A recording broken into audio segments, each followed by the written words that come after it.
প্রিয় ভাই ও বোনেরা, শবে বরাতের রাতে আপনারা কিভাবে নামাজ পড়বেন, এই নামাজের নিয়ম ও ফজিলত ও যেভাবে দোয়া করলে মোনাজাত করলে আল্লাহ তাআলার কাছে কি চান, যা চাইবেন তাই পাবেন, তা বলে দেব ইনশাআল্লাহ।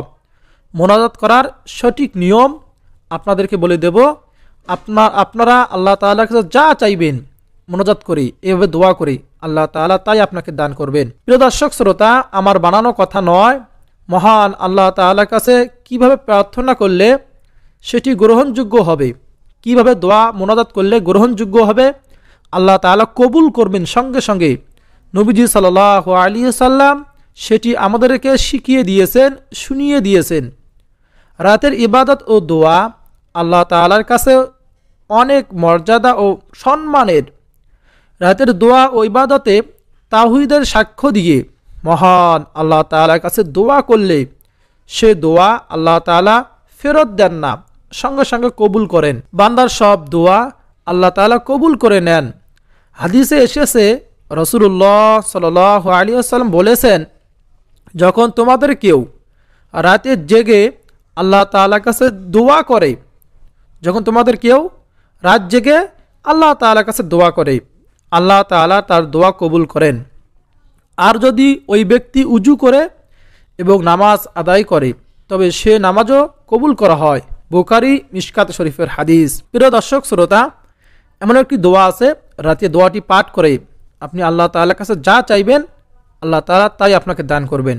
আজকে আমি শবে বরাতের রাতে কীভাবে নামাজ পড়বেন, নামাজের নিয়ম ও ফজিলত আপনাদেরকে জানিয়ে দেব, এবং এই মোনাজাত করার সঠিক নিয়ম, কীভাবে মোনাজাত করবেন শবে বরাতের রাত্রিতে, এবং কোন দোয়াটি পাঠ করে দোয়া করলে সঙ্গে সঙ্গে আল্লাহ তাআলা দোয়া কবুল করেন, আপনাদেরকে জানিয়ে দেব ইনশাআল্লাহ। আজকের আলোচনাটি নারী পুরুষ প্রত্যেকের জন্য খুবই উপকারী হবে ইনশাআল্লাহ। এই নামাজগুলি পড়লে, শবে বরাতের রাতে নামাজগুলি পড়লে গুনাহ মাফ হবে, হায়াতে রিজিকে বরকত হবে, সকল হাজত পূরণ হবে, সকল অভাব অনটন দূর হবে, সকল দুঃখ কষ্ট বিপদ দূর হবে ইনশাআল্লাহ। আমাদের কাছে এর একটি বিশেষ ফজিলতপূর্ণ, তাই ইবাদত বন্দিগি, তওবা ইস্তিগফার ও দোয়া দরুদে আমরা অতিবাহিত করে থাকি এ রাতে। রাসূল সাল্লাল্লাহু আলাইহি ওয়াসাল্লাম এ রাতে অধিক পরিমাণে ইবাদত করছেন। নবীজি সাল্লাল্লাহু আলাইহি ওয়াসাল্লামের কিছু আমল দ্বারা বিশেষ কিছু ইবাদত প্রমাণিত হয় যা তিনি করেছেন। সে আলোকে এ রাতের কিছু আমল তুলে ধরব ইনশাআল্লাহ। হযরত আলী রাদিয়াল্লাহু তাআলা আনহু বর্ণনা করেন, রাসূলুল্লাহ সাল্লাল্লাহু আলাইহি ওয়াসাল্লাম বলেছেন, যখন শাবান মাসের 15তম রাত তোমাদের সামনে এসে যায়, তখন তোমরা সে রাতে নামাজ পড়ো এবং পরবর্তী দিনে রোজা রাখো। ইবনে মাজাহ। যেহেতু আল্লাহর প্রিয় হাবিব রাসূল সাল্লাল্লাহু আলাইহি ওয়াসাল্লাম নামাজ পড়ার নির্দেশ দিয়েছেন, সেহেতু আমরা এই রাতে কীভাবে নামাজের মাধ্যমে কাটাবো তার ব্যাপারে আলোচনা করব। মনে রাখবেন, এই রাতে যে নামাজ পড়বেন সেগুলি নফল নামাজ। নফল নামাজ এটা কোনো ফরজ ওয়াজিব নয়। তাছাড়া এ রাতে কোনো নির্দিষ্ট নামাজের কথাও সুস্পষ্টভাবে উল্লেখ নাই। সেজন্য আমরা যেসব নফল নামাজ হাদিস দ্বারা প্রমাণিত এবং যেসব নামাজ বুজুর্গনে দিন পড়েছেন, সে নামাজ, সে ইবাদতগুলি, সেসব দোয়াগুলি আজ ধারাবাহিকভাবে তুলে ধরব আপনাদের সামনে। আপনাদের জন্য গোটা রাত এসব ইবাদত করতে যেন সহজ হয়, আপনাদের জন্য গোটা রাত ইবাদত বন্দি করতে যেন সহজ হয়। প্রিয় ভাই ও বোনেরা, শবে বরাতের রাতে কেউ নফল নামাজ পড়তে চাইলে তার নিয়ম হলো অন্য নফল নামাজের মতোই 2 রাকাত করে নফল নামাজ পড়া। প্রতি রাকাতেই সূরা ফাতিহার পর পবিত্র কোরআন মাজিদের যে কোনো সূরা পড়া, এরপর যথা নিয়মে রুকু সিজদা করা এবং অন্য রুকনগুলো ওয়াজিবগুলো সুন্নতগুলো আদায় করা, এভাবে 2 রাকাত নামাজ শেষ করা। শবে বরাতের রাতে যা যা নফল নামাজ পড়ব, সালাতুত তাওবা নামাজ 2 রাকাত নামাজ পড়ব। নামাজের সময় বান্দা আল্লাহ তাআলার সবচেয়ে নিকটবর্তী হয়, তাই হাদিসে নামাজের মাধ্যমে আল্লাহ তাআলার কাছে ক্ষমা প্রার্থনার নির্দেশ রয়েছে। সালাতুত তওবা বিষয়টি আবু দাউদ, তিরমিজি, ইবনে মাজাহ, মুসনাদে আহমদ সহ অনেক গ্রন্থে রয়েছে। কোনো গুনাহ হয়ে গেলে 2 রাকাত নফল নামাজ পড়ে তওবা ইস্তেগফার করে দরুদ শরীফ পড়ে কান্নাকাটি করে সহ আল্লাহ তাআলার কাছে দোয়া ও মোনাজাত করলে আল্লাহ তাআলা অবশ্যই ক্ষমা করবেন। এই নামাজকে সালাতুত তওবা বা তওবা নামাজ বলা হয়। প্রিয় দর্শক শ্রোতা, আমি শুরুতে বলেছি নফল নামাজ কিভাবে পড়বেন, তারপর এখন জানিয়ে দিলাম সালাতুত তওবা নামাজ 2 রাকাত নামাজ আপনারা কিভাবে পড়বেন, এই নামাজের ফজিলত কি। হযরত আবু বকর সিদ্দিক রাদিয়াল্লাহু তাআলা আনহু থেকে বর্ণিত, রাসূল সাল্লাল্লাহু আলাইহি ওয়াসাল্লাম বলেন, যখন কোনো বান্দা পাপ করে ফেলে এরপর সে ভালোভাবে উজু করে এবং নামাজে দাঁড়িয়ে যায়, 2 রাকাত নামাজ আদায় করে, তারপর আল্লাহ তাআলার কাছে ক্ষমা প্রার্থনা করে, আল্লাহ তাআলা তাকে ক্ষমা করে দেন। বলুন না সুবহানাল্লাহ। আবু দাউদ শরীফের হাদিস। প্রিয় দর্শক শ্রোতা, তারপর সালাতুল আওয়াবিন নামাজ 6 রাকাত পড়ব। এই নামাজের নিয়ম হলো মাগরিব ও ইশার নামাজের মধ্যবর্তী সময়ে আদায়কৃত 6 রাকাত নামাজ আওয়াবিন নামে পরিচিত। মাগরিবের পর এই সময়ে নামাজ আদায়ের গুরুত্ব হাদিস দ্বারা প্রমাণিত। রাসূল সাল্লাল্লাহু আলাইহি সাল্লাম বলেন, যে ব্যক্তি মাগরিবের পর 6 রাকাত নামাজ আদায় করবে এবং এগুলোর মধ্যে কোনো মন্দ কথা না বলে, তার আমলনামায় 12 বছর ইবাদতের সওয়াব লেখা হবে। বলুন না সুবহানাল্লাহ। ইবনে মাজাহ শরীফের হাদিস। কেউ যদি মাগরিবের পর 6 রাকাত এইভাবে আওয়াবিন নামাজ পড়ে, তাহলে আল্লাহ তাআলা তার আমলনামায় 12 বছর ইবাদত করার সওয়াব লেখা হবে। বলুন সুবহানাল্লাহ। এই জন্য এই হাদিসে প্রমাণিত এই 6 রাকাত নামাজ আমরা মাগরিবের নামাজের পর শবে বরাতের রাতে আমরা পড়ব। প্রিয় দর্শক শ্রোতা, আপনারা আজকে থেকেও এই নামাজ পড়তে পারবেন, কোনো সমস্যা নাই। আপনারা আজকে থেকে আমল করা শুরু করে দিবেন। প্রিয় দর্শক শ্রোতা, আমরা পবিত্র শবে বরাতের রাতিতে তাহাজ্জুদের নামাজ পড়ব। ফরজ নামাজের পর সবচেয়ে মর্যাদাপূর্ণ নামাজ হলো তাহাজ্জুদ। পবিত্র কোরআনে তাহাজ্জুদ আদায়ের প্রতি উৎসাহিত করা হয়েছে। নবীজি সাল্লাল্লাহু আলাইহি ওয়াসাল্লাম বলেছেন, রমজানের পর সর্বশ্রেষ্ঠ রোজা হলো আল্লাহ তাআলার মাস মুহররম মাসের রোজা, আর ফরজ নামাজের পর সর্বশ্রেষ্ঠ নামাজ হলো রাতের তাহাজ্জুদের নামাজ। মুসলিম শরীফের হাদিস। প্রিয় দ্বীনী ভাই ও বোনেরা, পবিত্র শবে বরাতের রাতে হাদিসে আমরা জানতে পারি আল্লাহ রাসূল সাল্লাল্লাহু আলাইহি ওয়াসাল্লাম এ রাতে বেশি বেশি নফল নামাজ আদায় করতেন। প্রিয় দর্শক শ্রোতা, এজন্য এই রাত্রিতে আমরা কোরআন হাদিস দ্বারা প্রমাণিত এই নফল নামাজগুলো আমরা আদায় করতে পারি। এই নফল নামাজগুলো আমরা পড়ার চেষ্টা করব। প্রিয় দর্শক শ্রোতা, এই নফল নামাজের অনেক অনেক ফজিলত রয়েছে। হাদিসে আছে, বান্দা যখন সিজদার মধ্যে যায় আল্লাহ তাআলার সবচেয়ে কাছাকাছি অবস্থায় চলে যায়। বলুন সুবহানাল্লাহ। এই জন্য আমরা বেশি বেশি নফল নামাজ আদায় করব। প্রিয় দর্শক, শবে বরাতের শেষ রাতে এই দোয়া পরে দোয়া করলে আল্লাহ তাআলা তার দোয়া নামাজ উভয় কবুল করেন। বলুন সুবহানাল্লাহ। মোনাজাত করে আল্লাহ তাআলার কাছে কি চাবেন, যা চান তাই পাবেন। বলুন সুবহানাল্লাহ। মোনাজাত করে আল্লাহ তাআলার কাছে কি চান, যা চাইবেন তাই পাবেন। রাসূল সাল্লাল্লাহু আলাইহি ওয়াসাল্লাম বলেছেন, যখন তোমাদের কেউ রাত জেগে আল্লাহ তাআলার কাছে দোয়া করে আল্লাহ তাআলা তার দোয়া কবুল করেন। বলুন সুবহানাল্লাহ। আর এই পবিত্র শবে বরাতের রাতে আমরা রাত জাগবো, ইবাদত বন্দি করব এবং এই দোয়াটি পাঠ করে তারপর আল্লাহ তাআলার কাছে দোয়া করব। আর যদি ওই ব্যক্তি উজু করে এবং নামাজ আদায় করে তবে সে নামাজও কবুল করা হয়। বুখারী মিশকাত শরীফের হাদিস। বলুন সুবহানাল্লাহ। দোয়াটি হলো, লা ইলাহা ইল্লাল্লাহু ওয়াহদাহু লা শারীকা লাহু লাহুল মুলকু ওয়া লাহুল হামদু ওয়া হুয়া আলা কুল্লি শাইইন কাদির। সুবহানাল্লাহ ওয়ালহামদুলিল্লাহ ওয়া লা ইলাহা ইল্লাল্লাহু ওয়াল্লাহু আকবার ওয়া লা হাওলা ওয়া লা কুওয়াতা ইল্লা বিল্লাহ। প্রিয় দর্শক শ্রোতা, আপনারা স্ক্রিনশট দিয়ে রাখতে পারেন। দেখো আপনারা এই দোয়াটি পাঠ করে উজু করার আগে দোয়াটি পাঠ করে উজু করে আপনার নামাজ পড়ে আল্লাহ তাআলার কাছে দোয়া করলে আল্লাহ তাআলা দোয়া কবুল করবেন। আমি আবারও বলছি, লা ইলাহা ইল্লাল্লাহু ওয়াহদাহু লা শারীকা লা লাহুল মুলকু ওয়া লাহুল হামদু ওয়া হুয়া আলা কুল্লি শাইইন কাদির সুবহানাল্লাহ ওয়ালহামদুলিল্লাহ ওয়া লা ইলাহা ইল্লাল্লাহু আল্লাহু আকবার ওয়া লা হাওলা ওয়া লা কুওয়াতা ইল্লা বিল্লাহ। শবে বরাতের রাতে মোনাজাত করার সঠিক নিয়ম, দোয়া করার সঠিক নিয়ম। মোনাজাতের প্রথমে আল্লাহ তাআলার প্রশংসা দিয়ে শুরু করতে হবে।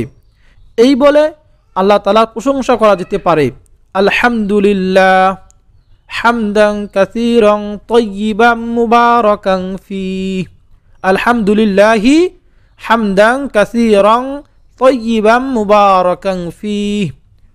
আমরা মনে রাখবো, মোনাজাতের শুরুতে প্রথমে আমরা আল্লাহ তাআলার প্রশংসা দিয়ে শুরু করব।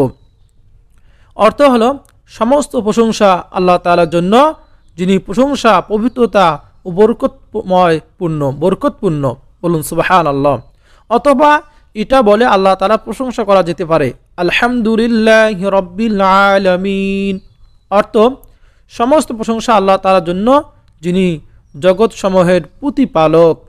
এভাবে এক বা একাধিক আল্লাহ তাআলার জন্য প্রশংসামূলক যে কোনো বাক্য বলে দোয়া শুরু করা উত্তম। আল্লাহ তাআলা প্রশংসার পরে রাসূল সাল্লাল্লাহু আলাইহি ওয়াসাল্লামের প্রতি দরুদ ও শান্তির জন্য দোয়া করতে হবে।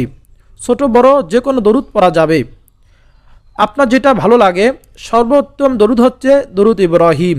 আমরা নামাজের মধ্যে যে দরুদটি পড়ে থাকি, যেটা আমরা নামাজে পড়ে থাকি, এটা না পড়ে ছোট্ট দরুদ অন্য দরুদ পড়া যাবে, যেমন আল্লাহুম্মা সাল্লি ওয়া সাল্লিম আলা নাবিয়িনা মুহাম্মদ।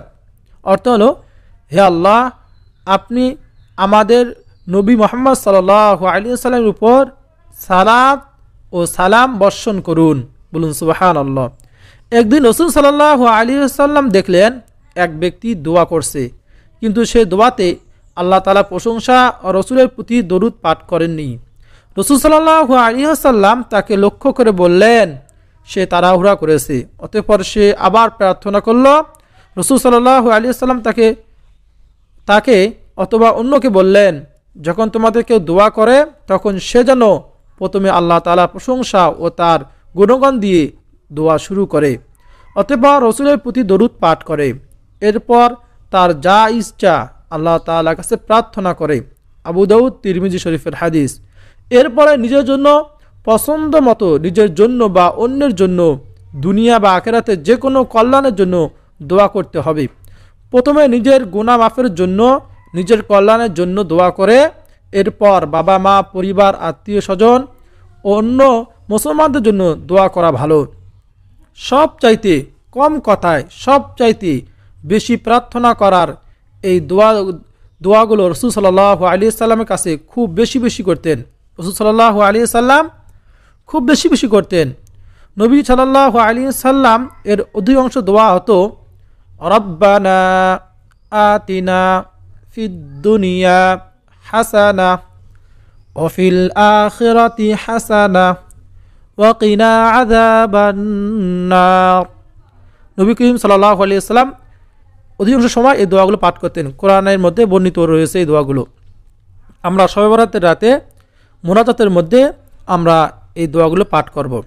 রব্বানা আতিনা ফিদ দুনিয়া হাসানা ওয়া ফিল আখিরাতি হাসানা ওয়া কিনা আযাবান নার।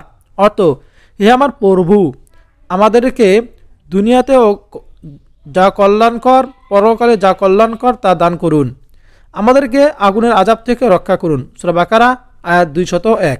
তারপর রব্বানা লা তুযিগ কুলুবানা বা'দা ইয হাদাইতানা ওয়া হাব লানা মিন লাদুনকা রাহমা ইন্নাকা আনতাল ওয়াহ্হাব।